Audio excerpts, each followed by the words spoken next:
नियतिकृत नियम रहितां ह्लादैकमयीमनन्य परतंत्रां नवरस रुचिरां निर्मितिम् आदधति भारती कवेर्जयति।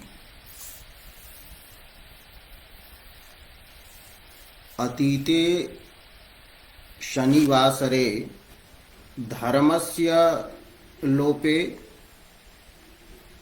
उपमावाचकस्य ईवादेश्च लोपे लुप्तोपमायाः द्वौ भेदौ भवतः इति विचारः प्रतिपादितः आसीत्। तत्र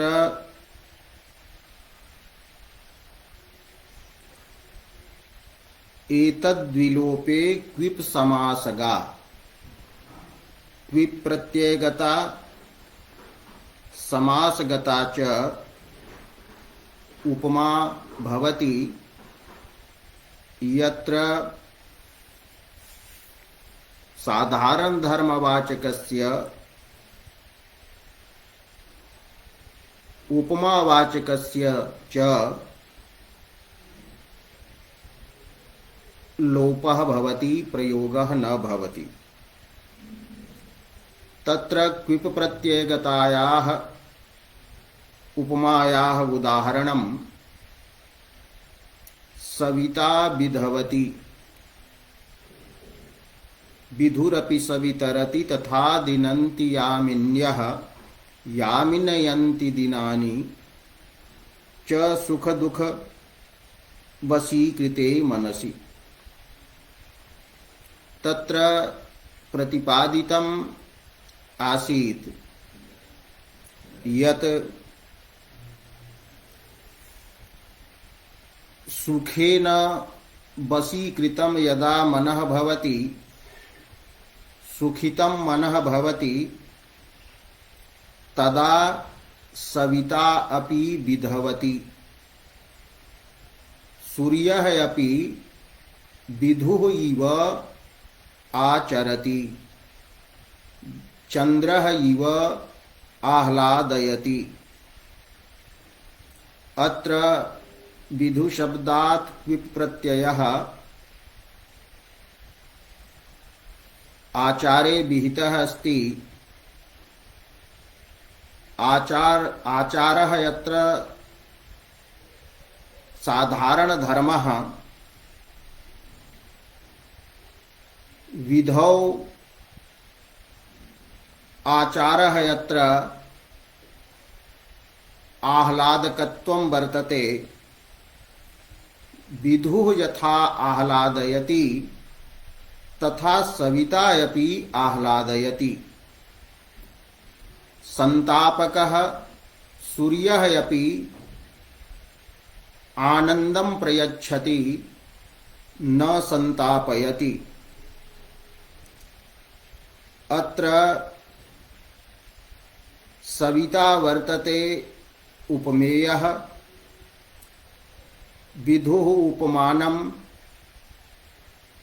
किंतु आह्लादकत्वरूपः संतापहारकत्वरूपः यः साधारणः धर्मः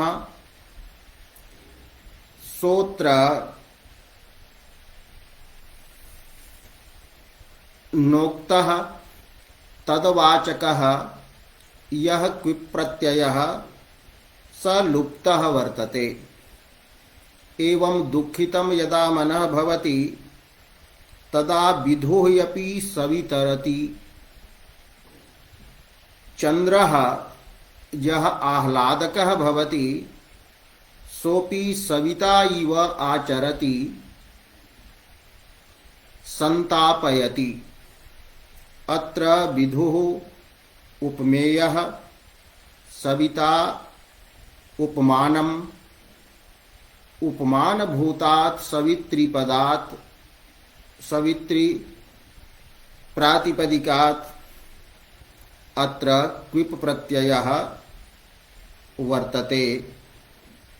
अत्र संतापकत्वं यः साधारणधर्मः स आचारार्थक प्रत्ययेनैव बोध्यः स्यात्, किन्तु आचारार्थकः असौ क्विप् प्रत्ययः लुप्तः। एवं यदा सुखवशीकृतं मनः भवति सुखितं, तदा यामिन्यः अपि रात्रयः अपि दिनन्ति, दिनैव आचरन्ति।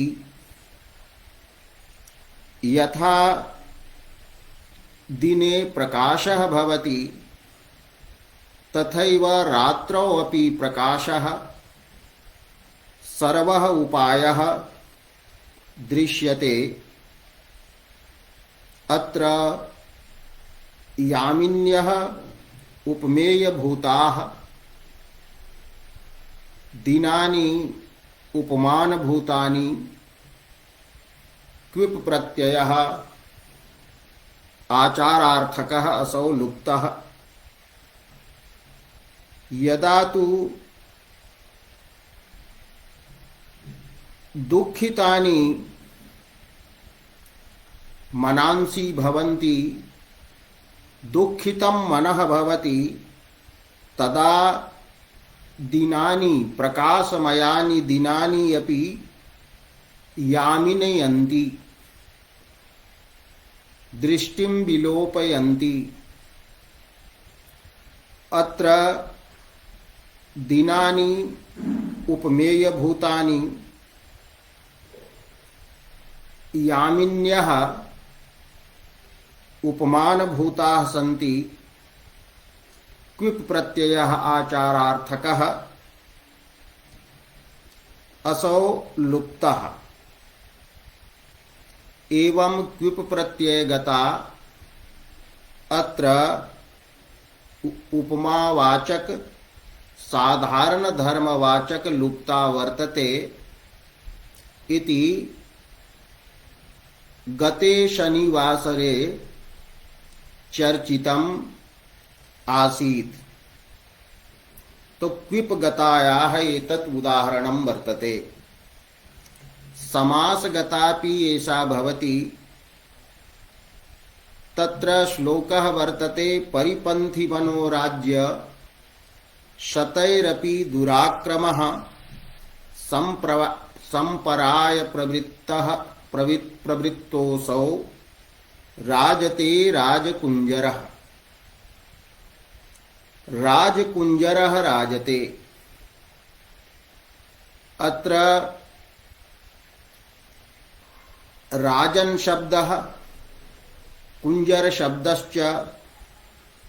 राजन् शब्दः उपमेयस्य बोधकः अस्ति। राजा अत्र उपमानं वर्तते, उपमेयः वर्तते। कुंजरः, कुंजर शब्दस्य अर्थः गजः, स उपमानम् अस्ति। अत्र उपमानवाचकस्य कुंजरपदस्य उपमेयवाचकस्य राजपदस्य च समासः वर्तते। समास विधायकं सूत्रं भवति उपमितं व्याघ्रादिभिः सामान्या प्रयोगे। उपमितम् इति पदेन उपमेयं ग्राह्यं। तो उपमेयं यद् भवति तद् व्याघ्रादिभिः उपमेयबोधकैः सुबन्तपदैः समस्यते। उपमितं समस्यते। उपमेयं समस्तं भवति। अस्मिन् सूत्रे उपमितम् इति प्रथमान्तं वर्तते। समास विधायके सूत्रे प्रथमान्तं यत् भवति तत् उपसर्जन संज्ञकं भवति, तस्य पूर्व प्रयोगः भवति। व्याघ्रादिभिः इति उपमान बोधक पदे तृतीया वर्तते, अतः उपमान पदस्य परः प्रयोगः भवति। तर्हि राजकुंजरः राजते, अत्र विग्रहः भविष्यति कुंजरः इव राजा। गज सदृशः यः राजा वर्तते स राजते। अत्र पूर्व पदार्थस्य विशेष्यता भवति, प्रधानता भवति। यदि अतिरिक्ता वृत्तिः समासे न मन्यते तर्हि कुंजर सदृशः राजा राजते। अत्र कुंजरे राजनी च धर्मः वर्तते दुराधर्षत्वं दुराक्रमत्वं। यथा गजः दुःखेन आक्रान्तुं योग्यः दुराक्रमणः भवति, यथा गजः तथैव राजापि अत्र दुराक्रमणः अस्ति। तो गजनिष्ठं यत् दुराधर्षत्वं अपराजेयत्वं महत्वं बलवत्वं एते ये और राजनी अपि एते दुराधर्षत्वादयः धर्माः सन्ति, किन्तु साधारण धर्माणाम् येषां वाचकम् अत्र पदं नास्ति। एवं इव यथादि पदम् अपि अत्र न वर्तते। अतः राजते राजकुंजरः अत्र समासगता वर्तते द्विलुप्ता, अर्थात साधारण धर्म उपमावाचक लुप्ता अत्र उपमा अस्ति। स राजकुंजरः राजते, असौ राजा जह संपराय प्रवृत्तः अस्ति, संपराये युद्धे प्रवृत्तः वर्तते। एवं जह परिपंथी मनोराज्य सतैः अपि दुराक्रमः वर्तते, दुःखेन आक्रन्तुं योग्यः यः वर्तते। परिपंथिन शब्दस्य अर्थः अस्ति शत्रुः। तो परिपंथिनां शत्रूणां यानि मनोराज्यानि सन्ति, मनसः राज्यानि सन्ति, अनेके मनोरथाः। शत्रवः विविधान् मनोरथान् कुर्वन्ति, किन्तु तेषां मनोरथानामपि मनोरथसतैः अपि स आक्रमणीयः नास्ति। अतः असौ साक्षात् कथम् आक्रमणीयः भविष्यति इति पद्यस्य अर्थः वर्तते। तो राजकुंजरः इत्यत्र उपमा अस्ति साधारण धर्मोपमा वाचक लुप्ता। एवं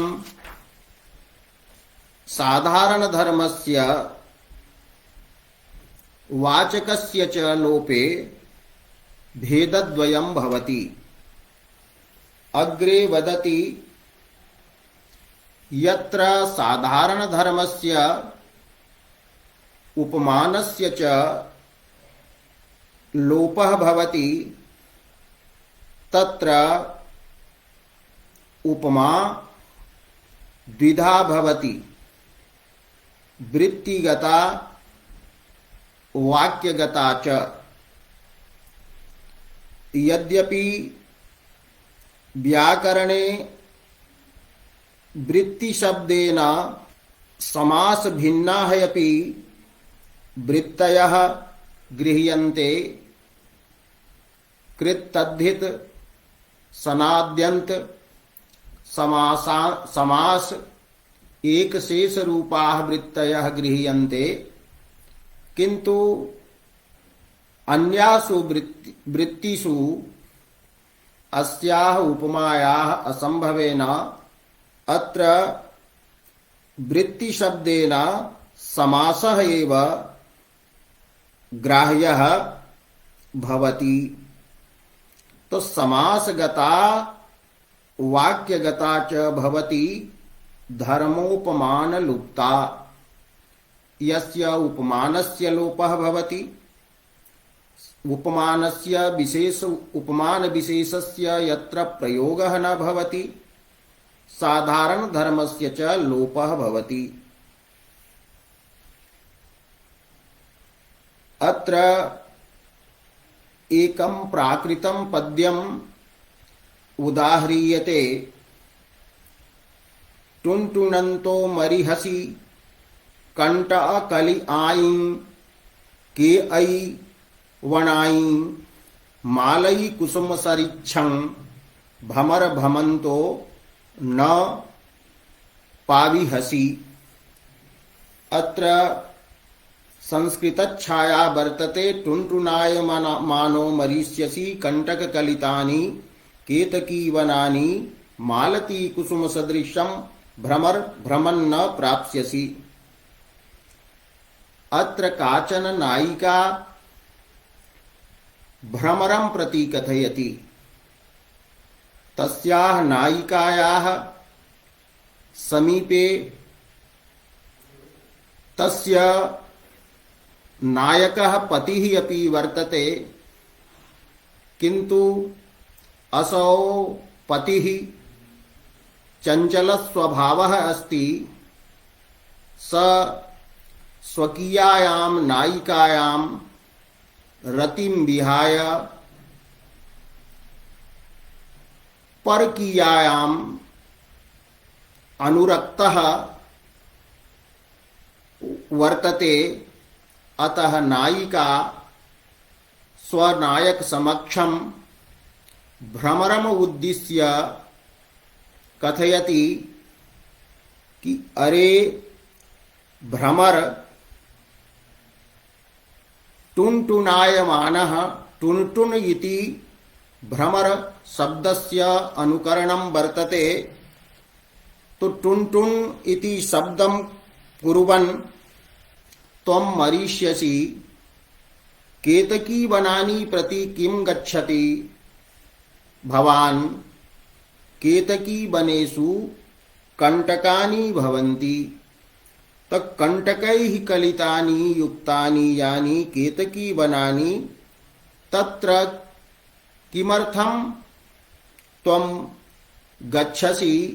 तत्र कंटकैः विद्धः सन् त्वं मरिष्यसि। मालती पुष्पं त्वत्समीपे वर्तते, अतः मालत्यामेव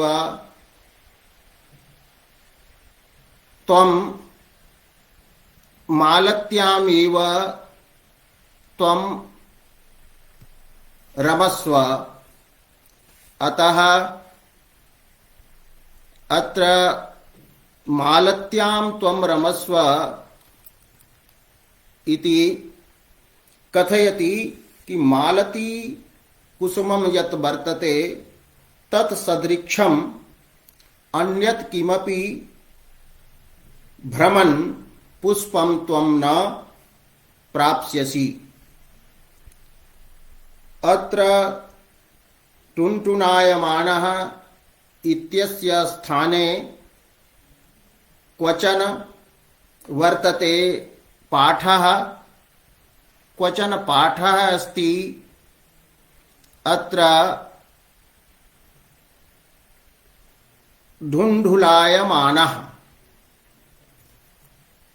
अस्य अर्थः भवति ढुण्ढन्तः, ढुण्ढन्, ढुढि अन्वेषणे इति धातुः। तर्हि ढुण्ढुनायमानः अर्थात अन्वेषणं कुर्वन्नपि त्वं न प्राप्स्यसि मालती सदृशं कुसुमम्। अत्र मालती सदृशं कुसुमं त्वं न लप्स्यसे, तो मालती वर्तते।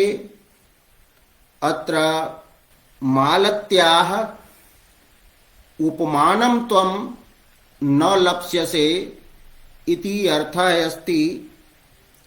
मालती प्रस्तुता अस्ति नायिकायाः समक्षं वर्तते। तर्हि अत्र मालती उपमेया वर्तते। एवं च धर्मः यः वर्तते मालत्यां सौकुमार्यं वर्तते, निष्कण्टकता वर्तते, निरापदत्वं तत्र वर्तते। तत्र प्राणसङ्कटः नास्ति। अतः अत्र निष्कण्टकत्वादयः निर्विघ्नत्वादयः ये धर्माः सन्ति ते उक्ताः न सन्ति। सरिच्छ इति शब्देन उपमा उक्ता, सा अर्थतः भवतु नाम आर्थी सा भवतु। अतः एषा उपमा आर्थी वर्तते। अत्र मालती कुसुमम् उपमेयं प्रयुक्तं वर्तते। तथा च सदृश शब्दः प्रयुक्तः वर्तते। अतः उपमावाचकः शब्दः वर्तते, उपमेयवाचकः शब्दः अत्र वर्तते। एवं उपमानम् अत्र नास्ति। उपमान विशेषस्य अत्र प्रयोगः नास्ति। मालती कुसुम सदृशं त्वं न प्राप्स्यसि। एतेन प्रतीयते मालती कुसुम सदृशं पुष्पं तु अस्ति, किन्तु त्वं दुर्भाग्यः तत् न प्राप्स्यसि। अत्र प्राप्स्यसि इति पदेन प्रतीयते यत् मालती सदृशं कुसुमं तु अस्ति, किन्तु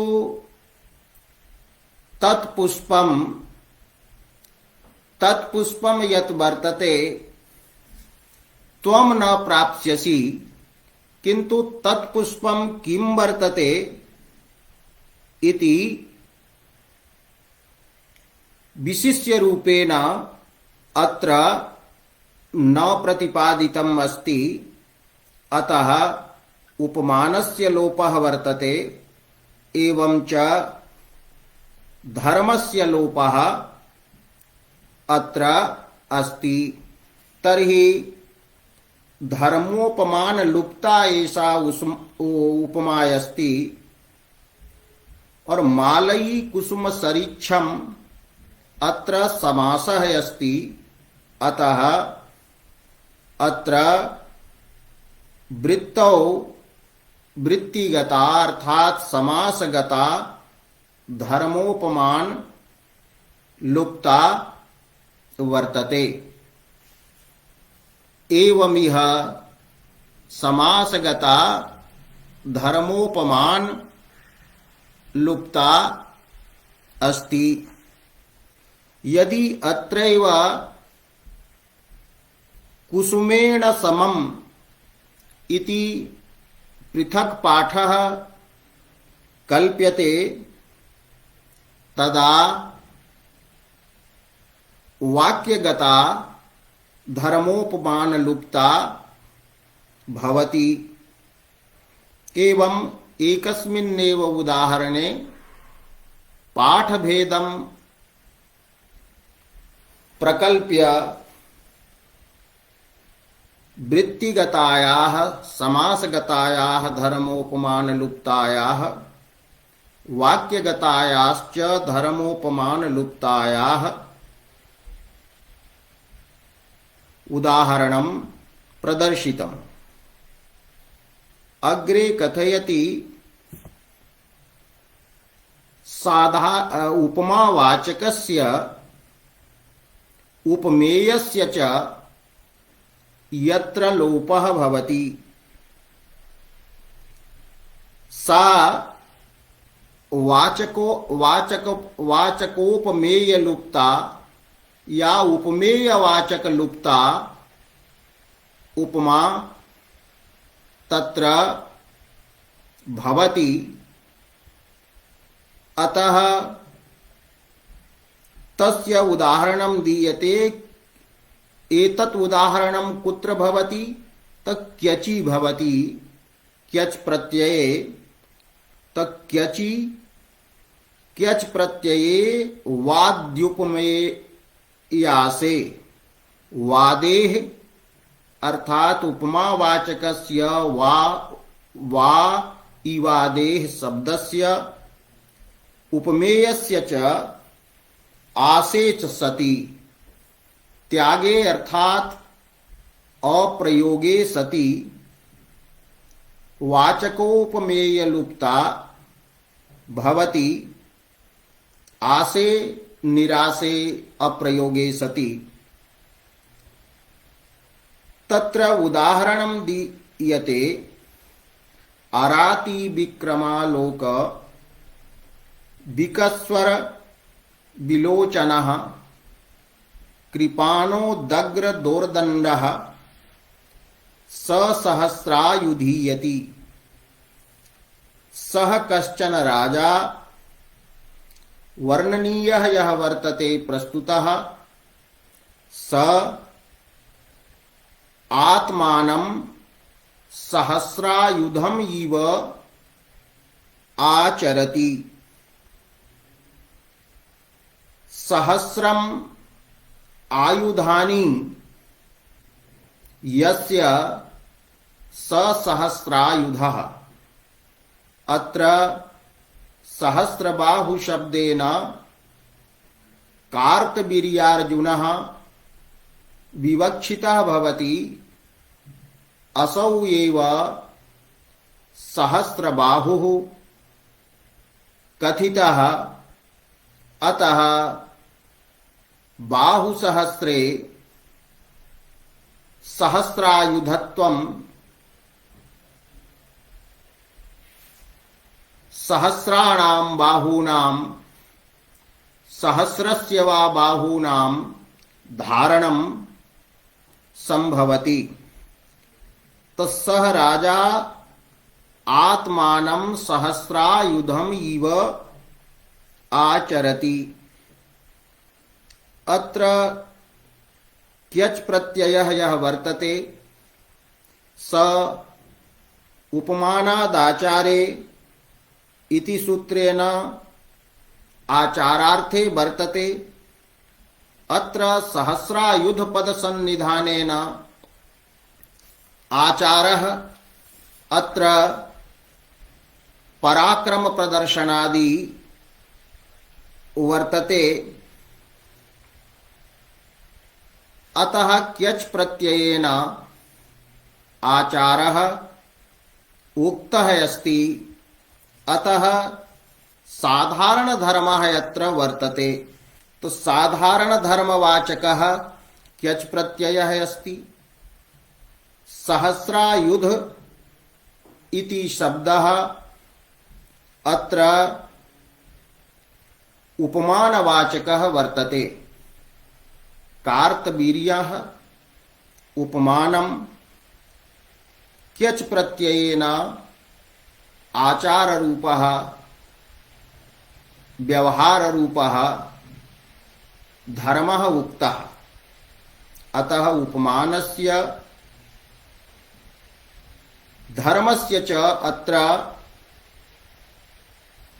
प्रयोगः अस्ति।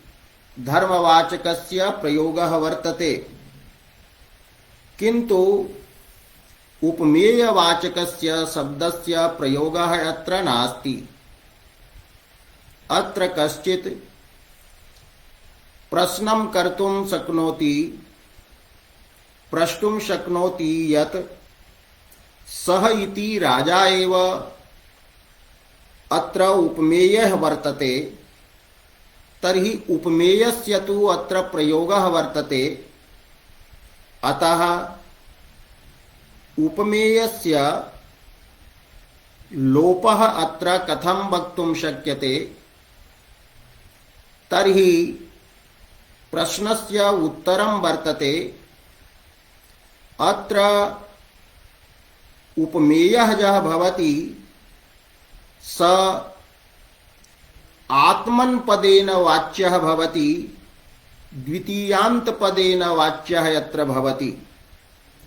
यतोहि उपमानादाचारे इत्यत्र सुप आत्मनः क्यच इति आत्मनः एवं च पूर्वतः कर्मणश्च अनुवृत्ति भवति। तर्हि अत्र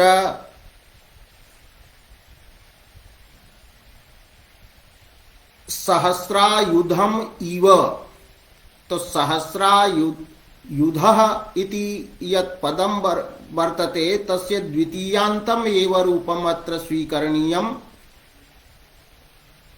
द्वितीयान्तत्वाभावे अत्र क्यच प्रत्ययः न संभवति। तत्सहस्रायुधम् इति उपमानबोधकं पदं द्वितीयान्तम् आसीत्। अतः उपमेयबोधकम् अपि पदं द्वितीयान्तम् एव अत्र संभवति, विवक्षितं भवति। उपमानोपमेययोः हि प्रायेण समान विभक्तिकत्वं प्रायेण उच्यते, क्वचित न भवति। तो अतः आत्मा अत्र यः वर्तते, आत्मपदेन वाच्यः यः वर्तते राजा, सोत्र उपमेयः वर्तते, न तु स इति तत्पदेन वाच्यः यः राजा, असौ उपमेयः अत्र नास्ति। अन्यथा तस्य प्रथमान्तत्वात् अत्र सहस्रायुधम् इति द्वितीयान्तात् क्यच प्रत्ययः न प्राप्नोति। तो आत्मपदवाच्यः राजा अत्र उपमेयः वर्तते, किन्तु आत्मपदार्थः यः वर्तते असौ सहस्रायुधीयति इति वृत्तौ एव अंतर्भूतः अतः तस्य पृथक् प्रयोगः न कृतः। अतएव ग्रंथकृता उच्यते अत्र आत्मा उपमेयः वर्तते, अर्थात आत्मशब्दवाच्यः राजा उपमेयः अस्ति। तो एष राजा सहस्रायुधम इव आत्मानम् आचरति। स कृपानो दग्र दोर्दण्डः वर्तते, तस्य दोर्दण्डे कृपाणः अस्ति उत्थितः। एवं अरातीनां शत्रूणां पराक्रमस्य अवलोकनेन यस्य विलोचने नेत्रे विकसिते भवतः हर्षेण अयं राजा शूरः, तो शूरत्वेन शत्रूणां पराक्रमं दृष्ट्वा अयं हृष्यति, आनन्दमनुभवति। अतएव तस्य लोचनयोः विकासः वर्तते। तो अरातीनां शत्रूणां विक्रमस्य पराक्रमस्य आलोकेन अवलोकनेन विकस्वरे विकसिते विलोचने नेत्रे यस्य सः कृपाणेन खड्गेन उदग्रः वर्तते दोर्दण्डः दण्डसदृशः बाहुः यस्य सः सहस्रायुधीयति। अत्र सहस्रायुधीयति इति पदे क्यच प्रत्ययगता वर्तते।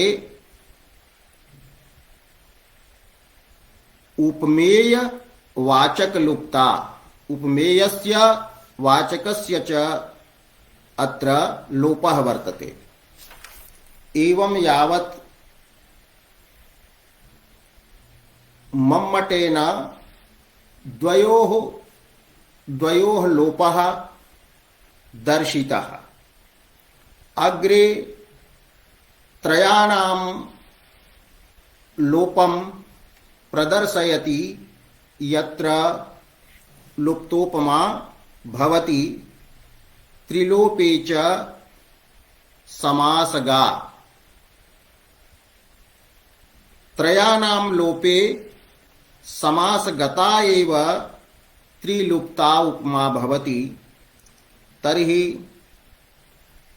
त्रयाणां केषां तो वादी धर्मोपमानानां, वादेः उपमावाचकस्य धर्मस्य साधारण धर्मस्य उपमानस्य च यत्र लोपः भवति। उपमेयमात्रं केवलं यत्र प्रयुक्तं भवति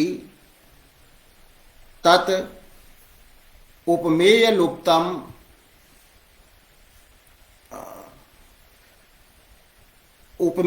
उपमेयमात्रम् एव अत्र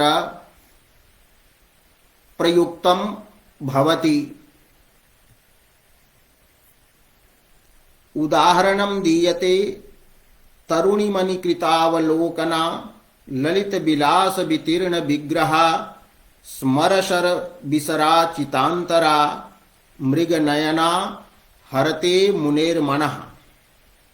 अत्र वर्तते मृगनयना या वर्तते सा मुनेः मनः हरते आकर्षति। मृगनयना या वर्तते नायिका, सा नायिकावस्ति तरुणीमणिकृतावलोकना। तरुणस्य भावः तरुणिमा इमनि च प्रत्ययः तरुणीमणि तारुण्ये जया अवलोकनं कृतं। तरुणीमणिकृतम् अवलोकनं दर्शनं यया सा ललित विलास वितीर्ण विग्रहा। ललिताः ये विलासाः सन्ति हावभावाः ते तेभ्यः तेषां विलासानां जननाय उत्पत्तये वितीर्णः वर्तते, समर्पितः वर्तते विग्रहः शरीरमयया सा एवं स्मरसर विसरा चितान्तरा। स्मरस्य कामस्य ये सराः सन्ति तेषां विसरेण प्रसारेण अथवा समूहेन आचितं वर्तते, व्याप्तं वर्तते अंतःकरणं यस्याः सा मृगनयना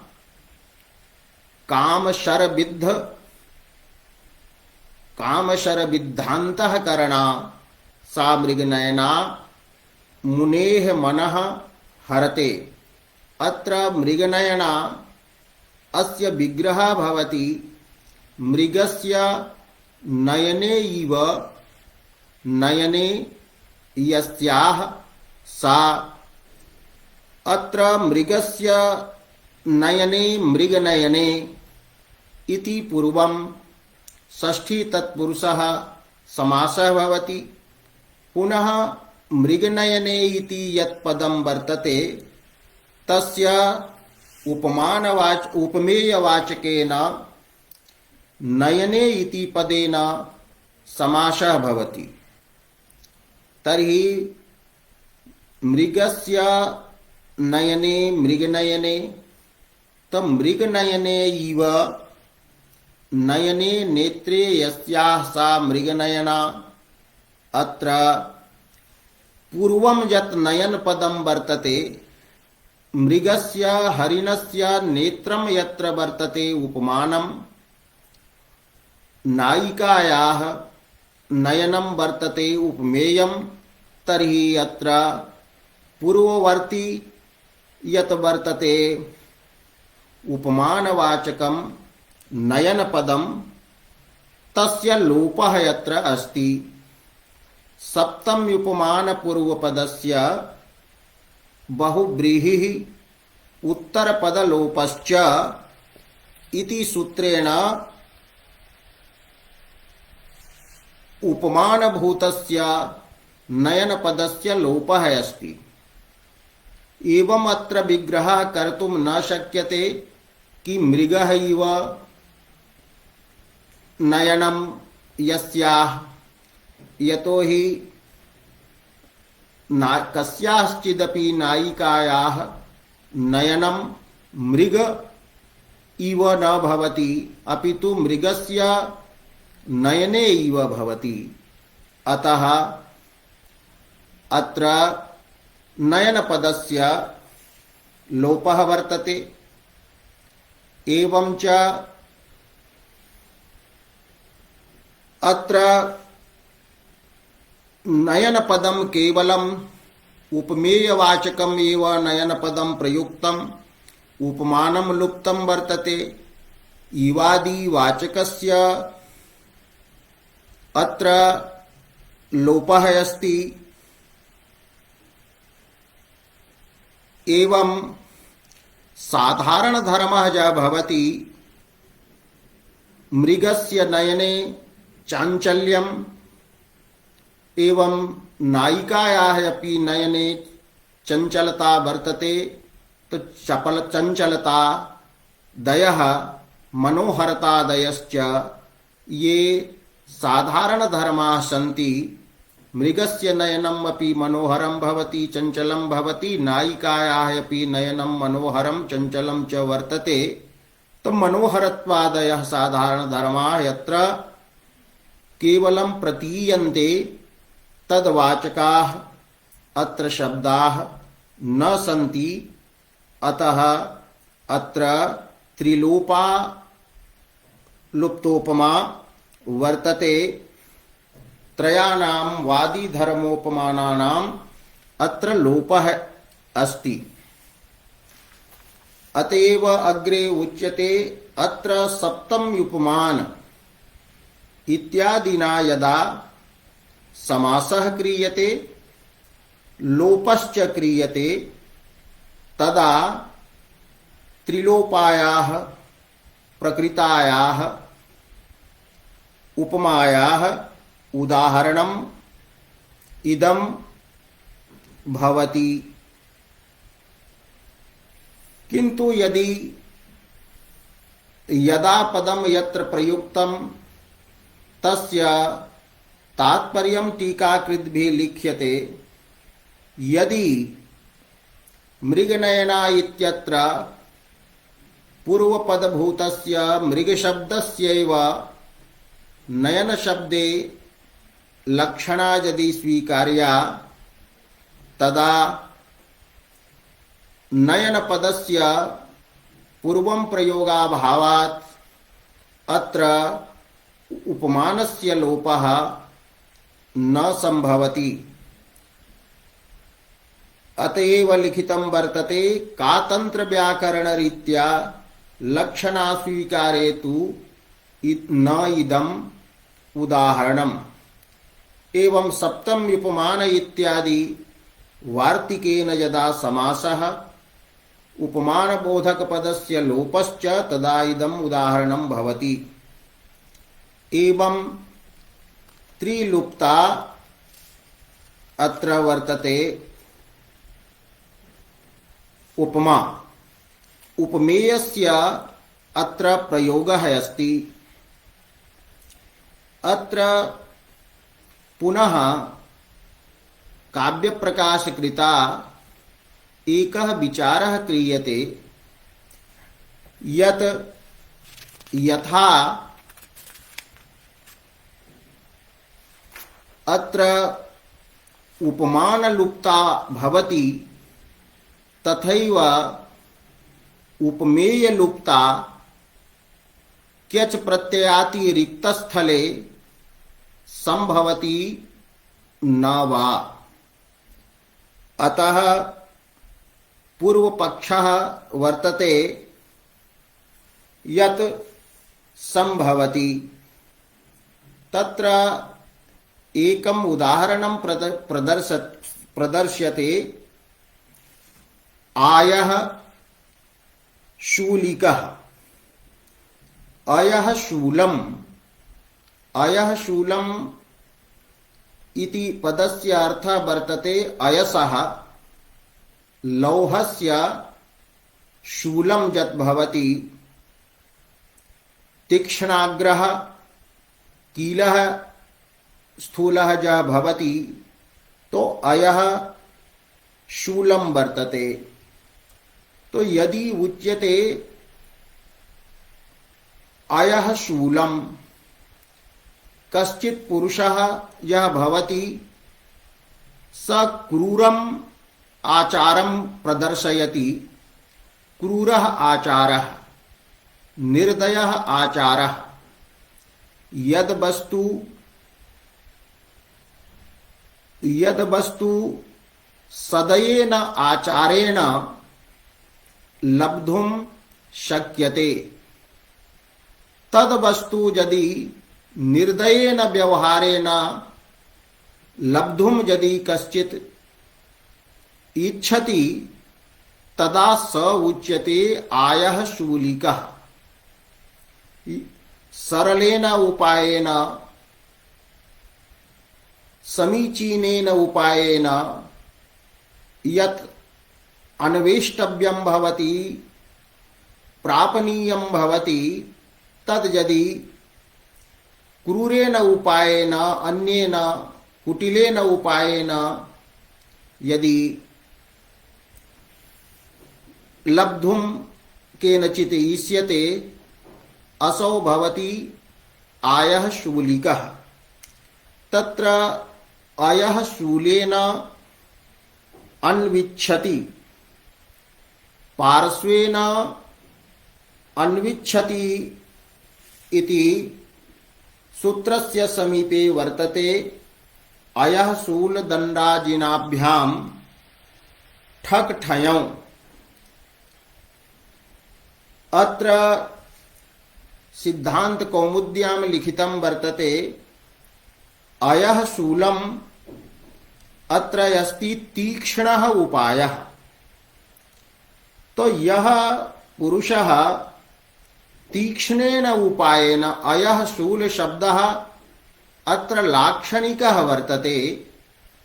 तो अयः शूलशब्दः अत्र साध्यवसानया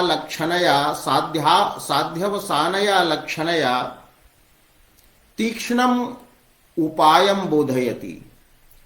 तो तेन अयः शूलेन तीक्ष्णेन उपायेन यः अन्विच्छति स आयः शूलिकः उच्यते। अतएव भाष्य पंक्ति वर्तते यह मृदुना उपायेन अन्वेष्टव्यान् अर्थान् तीक्ष्णोपायेन अन्विच्छति स आयः शूलिकः वर्तते। एवं अनेन प्रयोगेन ज्ञायते यत् अयः शूलमिति पदम् अत्र लाक्षणिकं भवति। तत्र का लक्षणा स्यात्? तर्हि साध्यवसाना लक्षणा। यथा गौः पुरुषः कश्चन वर्तते, तो पुरुषस्य बोधकः यः शब्दः असौ न प्रयुज्यते, केवलम् उच्यते गौः खादति, गौः पठति, त्वं गां पाठय। तो पाठन क्रियायाः कर्मत्वं गोपदस्य मुख्यार्थे न संभवति। अतः तत्र कश्चन जडः जनः एव पाठन क्रियायाः कर्मत्वेन अभिप्रेतः वर्तते। तथैव अत्र अयः शूलशब्देन तीक्ष्णः उपायः विवक्षितः अस्ति इति व्याकरणशास्त्रीया चर्चा वर्तते। लिखितम् अस्ति अयः शूलदण्डाजिन शब्दौ तीक्ष्णोपाय दम्भयोः गौणौ इत्यादि। एवं व्याकरण सम्मति ही अत्र वर्तते। अयः शूलपदम् अत्र लाक्षणिकं वर्तते। तर्हि लक्षणया कम अर्थं बोधयति अयः शूलशब्दः?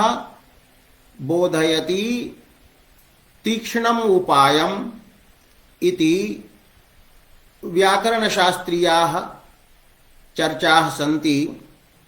मम्मटस्तु अत्र अयः शूलेन लक्षणया क्रूराचारम् अभिप्रैति।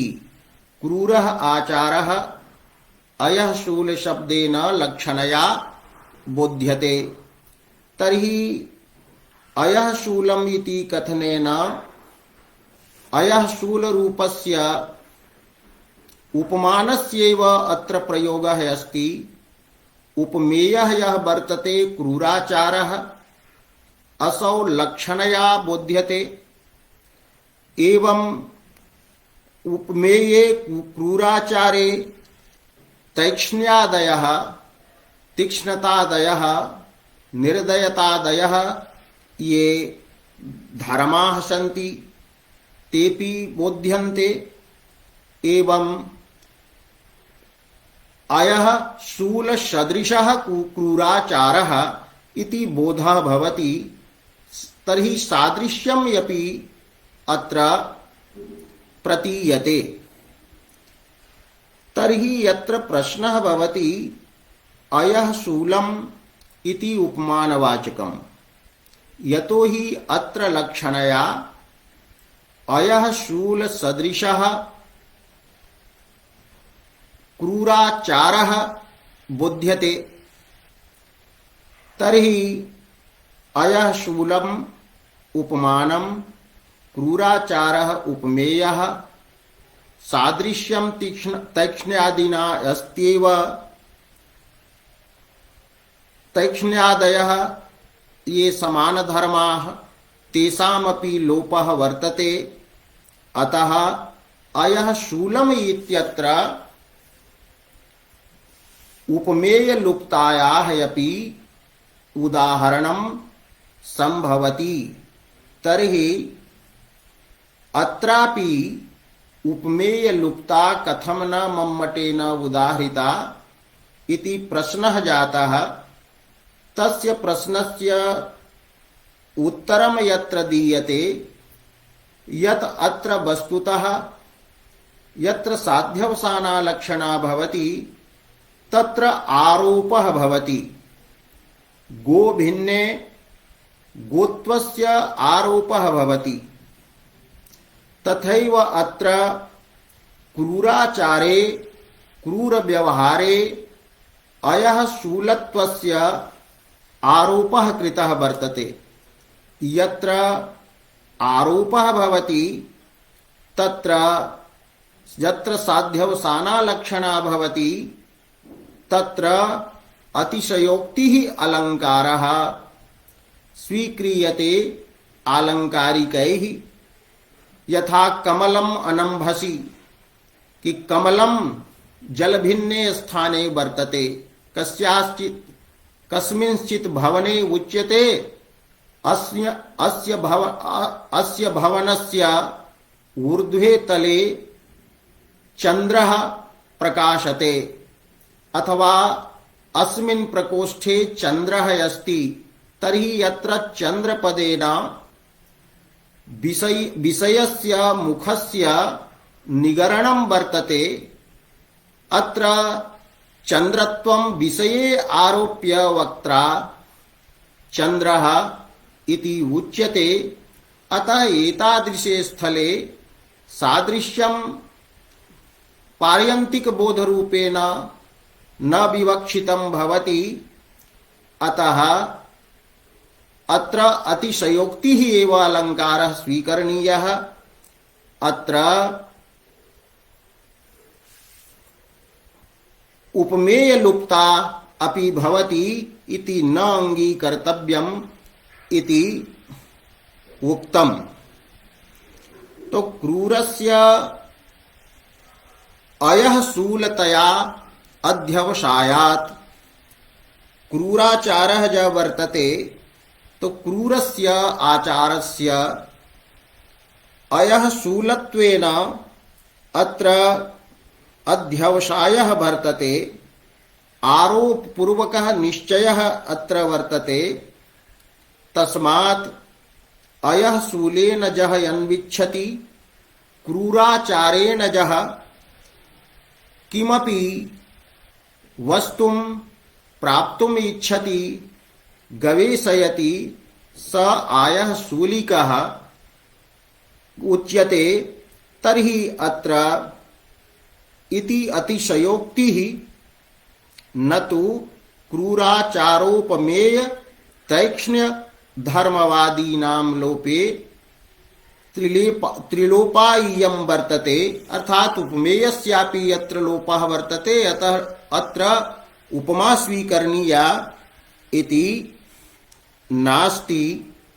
एवं लुप्तोपमाया वर्तते सा विचारिता वर्तते। एवं एकोनविंशतिः लुप्ताः उपमाः भवन्ति, पूर्णाभिश्च सह पंचविंशतिः भवन्ति। पूर्णोपमायाः तत्र षड्भेदाः एवं च एकोनविंशतिः लुप्तायाः भेदाः भवन्ति।